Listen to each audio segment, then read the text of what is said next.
Welcome to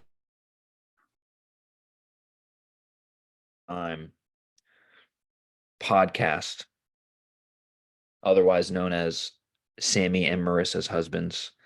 This is Marissa's husband, and Sammy's husband Trey is going to start us off with a little this day in history. Yeah, so here we are back with another This Day in History. This day in history, as you all know, it's Easter, right? Otherwise known as Resurrection Sunday. It's a Christian holiday which commemorates the resurrection of Jesus from the dead. We're not going to get too much into the weeds on Easter. But what did you do on your Resurrection Sunday, my friend? Well, we celebrated with my family yesterday, and I use celebrated loosely. We just went over to my aunt's house, and mom had some of her cousins over, so a little bit of extended family. We just ate, you know, we talked about sports. One of my cousins was over there. He's a big Jets fan too, so we talked a little shit to everybody else there. And then today, Marissa's family came over at 1 o'clock. We just watched basketball, ate. Generally, a pretty good time. That's a nice Easter Sunday. We didn't really do anything Eastery for this Easter Sunday. It's supposed to be a 4 day for me for the army gets this as a 4 day holiday, but we're in the middle of our cycle right now, so we don't get the 4 day. But typically, I guess growing up, like my mom always got us the Easter baskets. We colored eggs every now and then. We do some event that had a little Easter egg hunt. But we didn't do too much of that. Did you do like Easter stuff growing up? Yeah, I remember in New York, I believe we would go to church. And for here, I went to church every year up until I think COVID happened. I haven't been on Easter Sunday because my grandma would come down and she's big into it, so we would all go.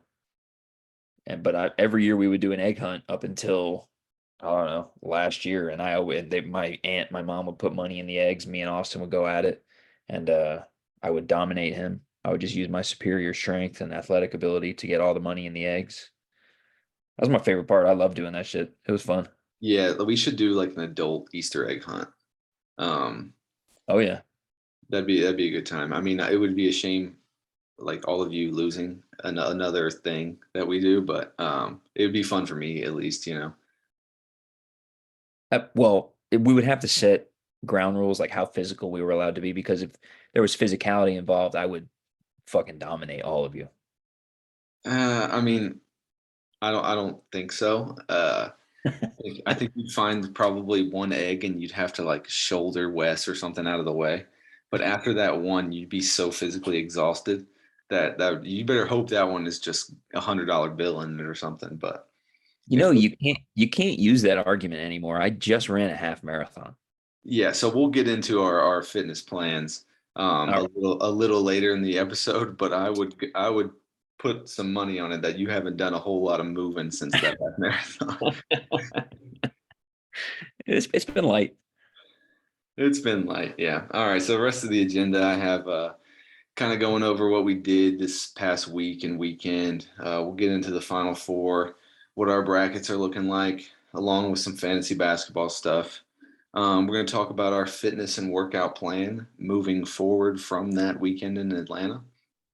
Um, Potentially talk about the Lakers' chances because we're moving away from college basketball a little bit, and the next big event is going to be NBA playoffs.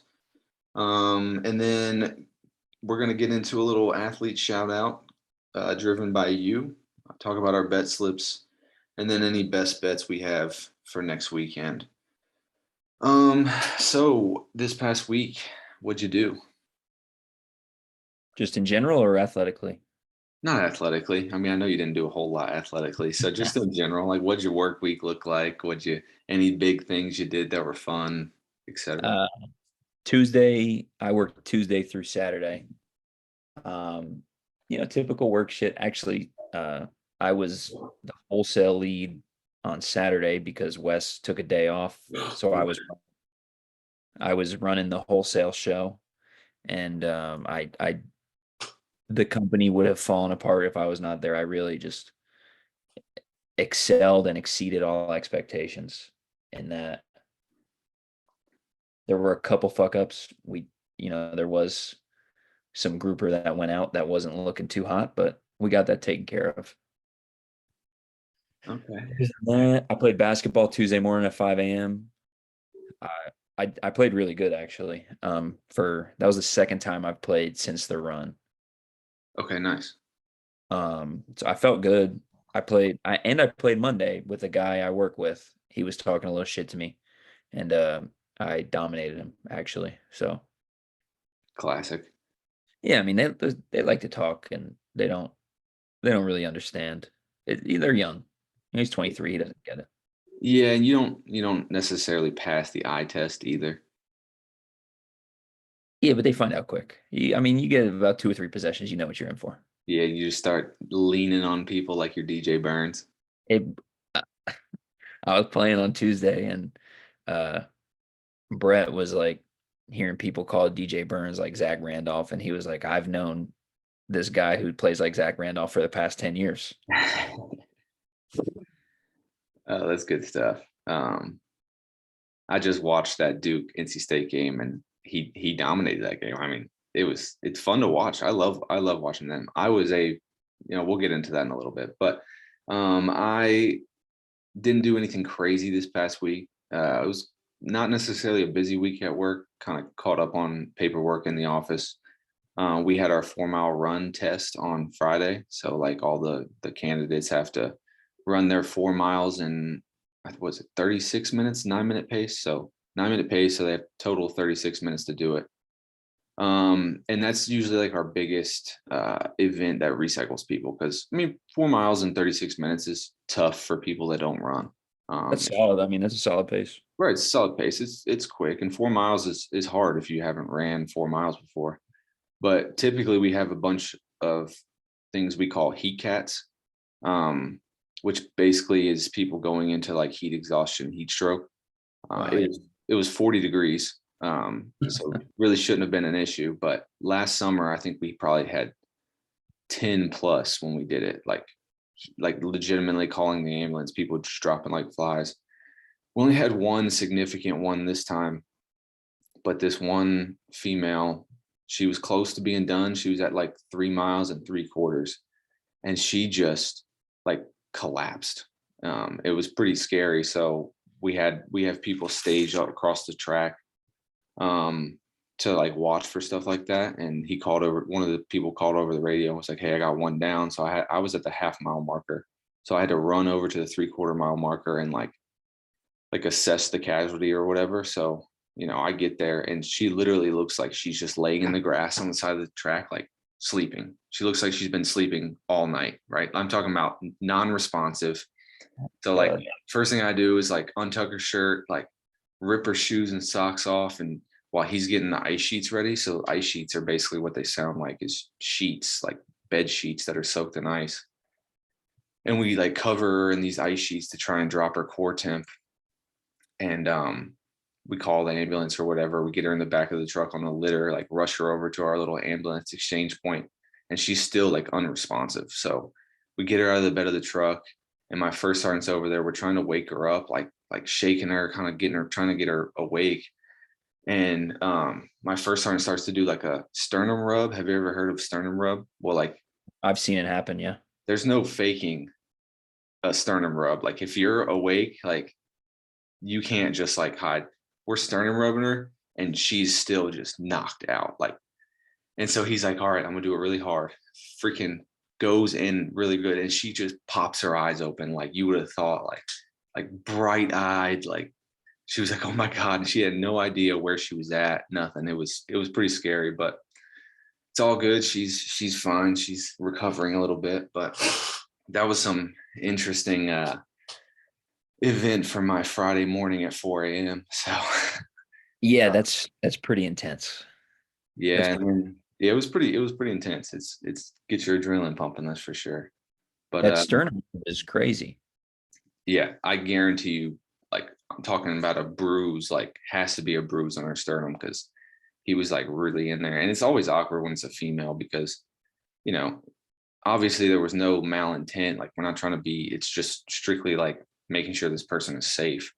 But like obviously when you have to touch a female's chest, it's like awkward. Why Uh, is it awkward? it's awkward in ways that you think it's awkward. Is it because their breasts are there? It's because the breast. Yes, that's exactly why it's awkward. Uh, but this weekend was the first full weekend I've had in over a month that I haven't worked. So got Saturday and Sunday off, which was nice. It felt like a long weekend, even though it was a regular weekend. Me and Sammy made some garden beds that we're going to transition our plants into when they get a little bigger. So we got those built, filled with soil and all that shit. I washed the cars, cleaned out the garage, typical homeowner shit. But that's about it. That's about all I had going on this week and weekend. Are you gonna for the garden beds, are they gonna stay on the ground or are they gonna be on like pilings and like So elevated? I got them on the ground. I think what we're gonna do is we sectioned off like so they're two 6x2 garden beds. So they're like rectangular shaped. And we're gonna cut out like a 10x10 patch of I would say grass, but you know how my backyard is, not necessarily grass. We're gonna put some weed tarp, I guess is the best verbiage of it, down, and we're gonna cover it with rocks, and then put a little border around it, so we'll have like a legit garden set up. Cool. Um, and I figured it was a good spot because my backyard isn't very grass heavy, so I'm gonna take like a 10x10 square out of that grass spot. And I talked to the guy because I get this dude to come cut my grass. It's like this company, and he said he's gonna look into. He gets like contractor prices for sod, and he also could just bring like a big trailer of a dump trailer full of topsoil. Yeah.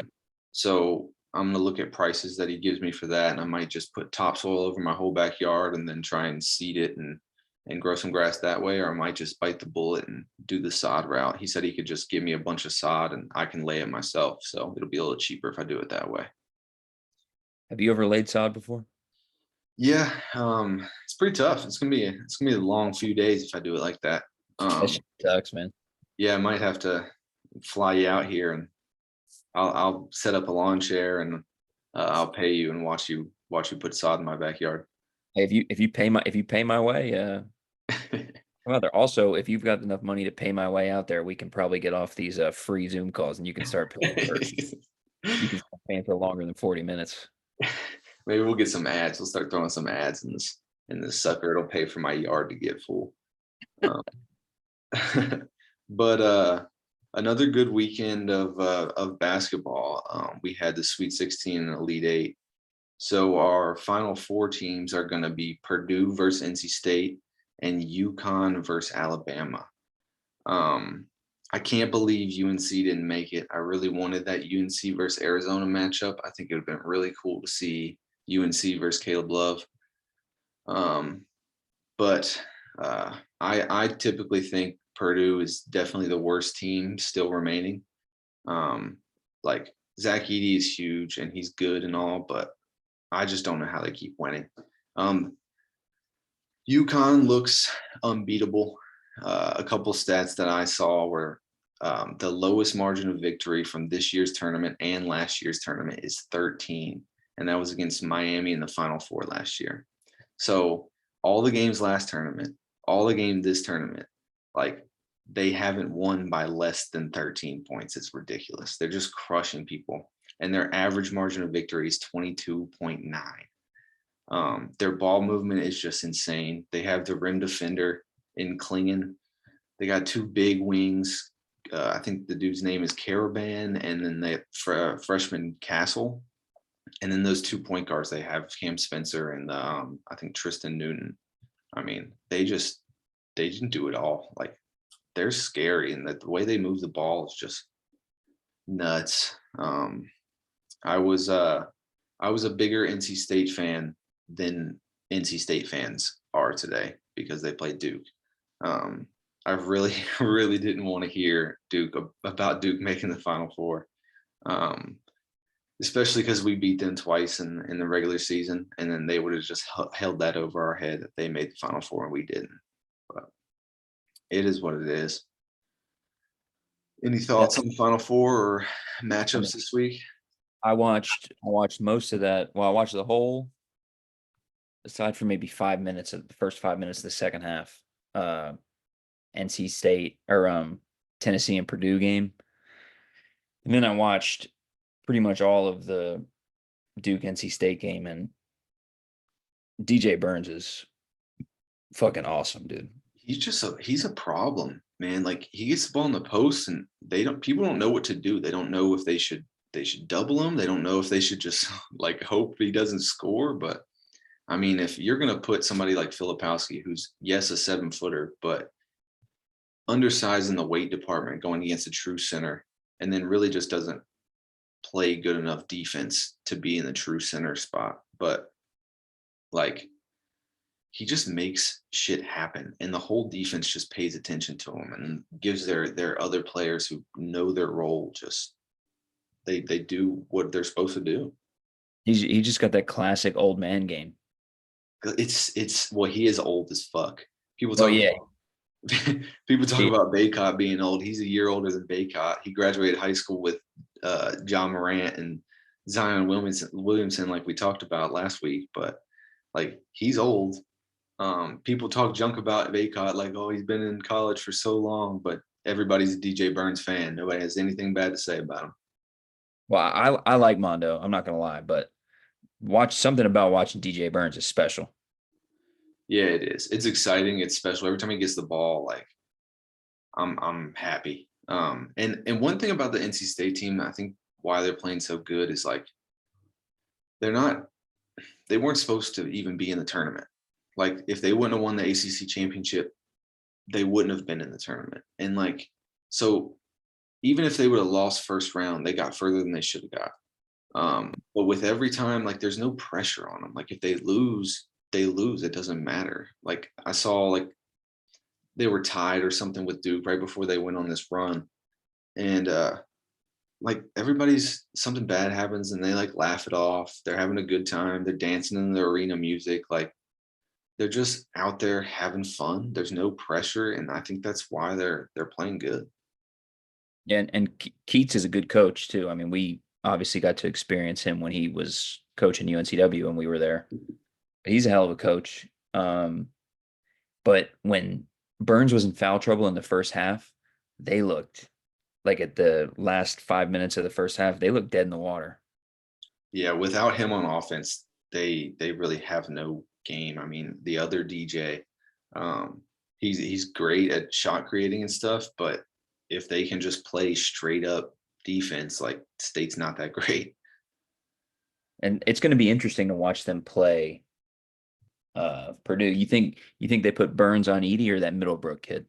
I don't think they can put Burns on Edie just because if Burns gets in foul trouble, they're done. I Yeah. think they have to put the Middlebrook kid on him. He was great tonight, Middlebrook. Yeah, and he knows his role and he plays hard. I, it's going to be very interesting, especially because I mean, on the other side of the court, like Burns on offense with Edie guarding him, Edie has a potential to get in some foul trouble, and they're not going to double. They're gonna take that chance on Edie playing straight up defense, and it is Well, going you, to be tough. you can't double with if you have a 7'4" guy. You can't double in the post. No, if they start doubling in the post with a 7'4" guy, then that takes all credibility away from Zach Edey. Yeah. And especially they got, I mean, NC State's got some decent shooters. I mean, Horn can shoot. That kid O'Connell can shoot a little bit. So Yeah, no, they can definitely shoot, and I mean everybody in college basketball can shoot when they're when rotating and they're getting open threes. One thing I saw um, that was kind of funny to me, Coach K's role at Duke. Obviously, he's not the coach anymore, but I saw something that like um, John Shire's the coach, right? I'm not making that up. John Shire's the coach, and they were talking about how hard it would be to like go in and like take over that program after someone like Coach K. Because obviously Coach K is arguably the best coach to ever coach college basketball, if not basketball in general, right? It's hard to make a case that he's not. Um, but I read somewhere that he still like has his same office. Like he never moved offices. Like he still like occupies the office that he had, and they just made a new office for John Shire. Like, doesn't that make it even harder with him just being around every day and like No, the definitely. players and stuff still have to see him in the locker room, and he's probably still having conversations about things with players. Like how does that work? I would think it's mainly as a mentor role for John Shire to ease the transition. But what is it? Is this Shire's second or third year? This is a second. Yeah. So I mean, after this year though, it get kind of weird. I mean, they were an elite eight team this year. I mean, so and he's a good coach. He is a He, good coach. he knows what he's doing. He was on K's coaching staff, and he was a good player. So, I mean, he knows what he's doing. Yeah, I mean, he's a parent. He knows what he's doing. I just think they need to give him the reins. Like, if you're going to make him the coach, like, sure, Coach K can be part of the admin role, but you got to get him out of the locker room, you Yeah. know? Well, and that's similar. It's almost exactly the same with Adrian Autry at Syracuse taking over for Jim Boeheim, but I don't think Boeheim still has his office. Yeah, very similar to Roy Williams and stuff too. Yeah. Like Roy Williams comes to a lot of the games, but he's tucked away in the stands. Like he's not having interactions with players in the locker room. I don't know. I think that's kind of weird. And I think it's got to be hard for John Shire. I mean, given I want them to make it as hard as they can possibly make it. Um, but I guess moving into my Oh yeah. bracket. Oh, go ahead. Never mind. It was going to be a bet thing, so I'll wait. Okay. Yeah. So my bracket is not doing too hot right now. I'm in 10th in both of my bracket pools that I'm in. One of them only has 11 people in it. So, well, 12 people. I guess Wes inputted a second bracket in that thing, but didn't make any picks, so he's automatically last. Um, which So, that's not. it was an accident. So that saves you from being dead last. Well, no. So there's 12 people. I'm 10th, so I'm not dead last in actual brackets. But it is nice that he can go ahead and claim that last spot, even though I saw his bracket is doing pretty good. Um, I think he's first overall right now. he's first overall right now, but I can't remember who it was, but two people have UConn as their champion. So um, if UConn wins, I think their max points might put him over the hump, but that just depends. Um, but yeah, so not doing too hot in my brackets. How are you looking? I mean, I'm sitting at 99%. I'm in first place in one of my brackets and second place in ours. But you can look at the forecast to see how your team will do. Yeah. And I can't win ours. So it doesn't matter. Oh, Like, really? yeah, it's not possible for me to win ours. If Alabama makes the national championship in my other bracket, I can win that one. So that'll be nice. But yeah, I have no way of winning ours, which is kind of annoying. But I Spoiler mean, alert: I shouldn't. Alabama's not winning their Final Four game against UConn. Yeah, so I'm not going to win either one of them. Yeah. So I mean, crazier things have happened. Alabama can score with the best of them, but I just don't see it. I mean, if you have a team that can go on a 30-0 run against Illinois, I mean, that's a good team. Yeah. I mean, I've never even heard of anything like that in a regular fucking game, let alone. That was crazy to watch. So I was watching that game, and it was 23-23 with like a minute left in the first half. And then UConn scored a couple. It was 28-23 at the first half, the end of the first half. And then they come out in the second half, they score, and all of a sudden it's like 53-23. Like, and Illinois did not score. I'm like, what is happening? I don't think I've ever even seen anything like that. Yeah, I mean, I've never seen anything like that in a men's rec basketball game playing against the fucking Walmart team. We couldn't even do that. No, I mean, it was absurd. And given Illinois missed some shots and stuff like that, but it was just a master class by UConn. So for fantasy basketball, you're not in the playoffs, correct? That's correct. And Okay. I will, nice segue there. I will issue an actual retraction. That's where I was going. I will. Congratulations to Goat Team. It looks like he's going to knock Drew off in the first round of the playoffs. Yep, yep. It looks like Now, he's up. now if Drew makes a comeback at the time of this recording, then I'll have to fucking make another retraction. So Yeah, I think he was up 60 points. So he he's he's kind of made you look like a little bit of a fool right now. I will stand on that. He will not win the championship. No one's going to be able to beat Corey's team. Well, that's fair. But yeah, he sent me a little message and made sure that I was going to include that in today's podcast. So He earns a legitimate retraction. okay, I spoke out of turn on him not making the playoffs, seeing as he looks like he's going to be in the second round, and he's going up against Wes's team, which he has a good team. I don't want either one of them to win because Wes is annoying and he always acts like he's good and he's never done anything. And I need to remain the only two times, so I also need Mike to lose. So I'm kind of pulling for the favorite. I'm going to pull for Corey that's fair. I mean, when you're not in the or playoffs, Kyle. I'd be happy if Kyle won too because he's going to eliminate Tingo, which is funny. that is funny.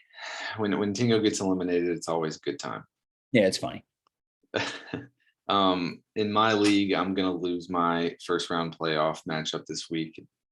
I had four people get hurt that were just out like all week, and you know my situation. I can't make any ads or drops, so uh, Yeah, you're kind of fucked. I fucked that one up pretty good. So, uh, but I mean, honestly, to make the playoffs after not being able to add nor drop anyone from the very first week of the season is pretty impressive. So I'll pat myself on the back That for sucks that. it sucks that carries over into the playoffs. Yeah, I mean, honestly, like I wasn't paying too much attention to it at the beginning of the season, and I probably should have read the rules a little bit better. And in terms of putting um, $200, my only $200 to get freaking Jeremy Grant, I'm pretty sure who it was, and ended Did up he, being, huh? so you couldn't drop anybody either. Couldn't drop anybody either. I mean, if I could drop whoever I wanted, I can just go and drop my whole team, but I can't pick anybody up. Oh my god. Yeah, so I just was rolling with my draft and my one pickup of the whole season. That is that is impressive that you were able to make the playoffs. Yeah, I mean, it is what it is. I'll be back with a vengeance next year. But yeah, so we got a nice little retraction. I'm sure Goat Team is going to be sending out snaps tonight, talking about how stupid you were, and I honestly I would like to see a nice little comeback by Drew, but Mike made it seem like it wasn't going to happen. So He's like a little hyena. Once he smells blood, he just rips you apart. yeah. Um, so we ran the marathon in Atlanta. I think that was the weekend of February 25th and 26th. Um, we thinking like under 1,000 calories you've burned since that entire event? I've ran a 5K since then. Just I've on your own, or kind of like, was it a race or? no on my own, and I was gonna do a 5K for I think it was I can't remember the name of the event, but it was at Longleaf Park, and it was for colon cancer. I was gonna run that actually with Chris's stepdad Eric, Nice. but just the it ended up raining that day, and I worked, and I only had like an hour, and I was like, "Fuck that! I'll just do another one." Classic. Do you have some kind of like plan you're going off of? Are you working on making like a plan? You got any goals that you're moving towards?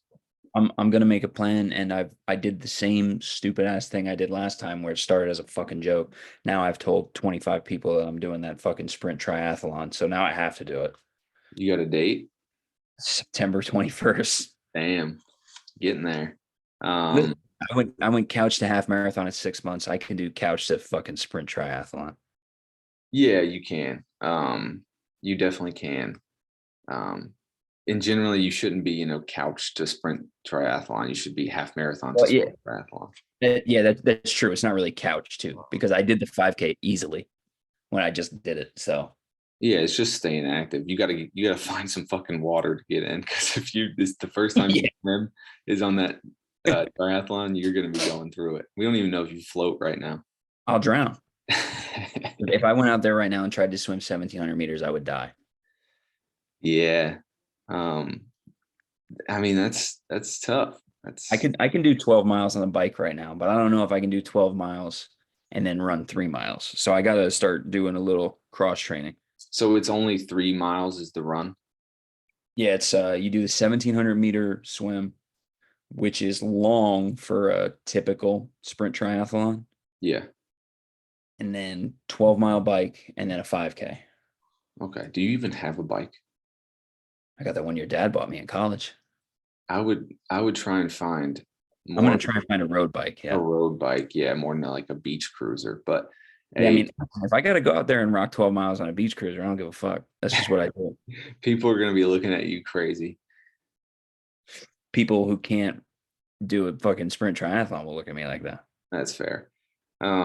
Hey, more power to you. That'd be awesome. I think that's a good goal to have. Now you just gotta like plan your weeks accordingly and kind of just put it in the stratosphere and just make it happen. I mean, I don't know if I mean, we essentially, I'm not going to speak for you, but I essentially took a month off, Yeah. which I feel like my diet hasn't been terrible, but I'm really going to try and hunker down on that because I'm at 248 and, I was 270. So 200 is in the realm of possibility. Yeah, no, 200 is in the realm of possibility. I think you probably put on like 10 pounds, maybe 5 since we did the thing in Atlanta, just by taking the time off and not really exercising. But I mean, your body definitely needed a break. A month may have been a little much, but at the same time, like if your body felt like you needed a month, then hey, whatever works. Um, for what I have my plan, I'm boycotting running in general. Like I'm just boycotting it. Not doing it. I've ran my quota for the year. So I'm getting back in the gym. I started about 3 weeks ago because I took like 2 weeks off after the race. So my little split is basically lower, upper, full, lower, and then arms on Friday.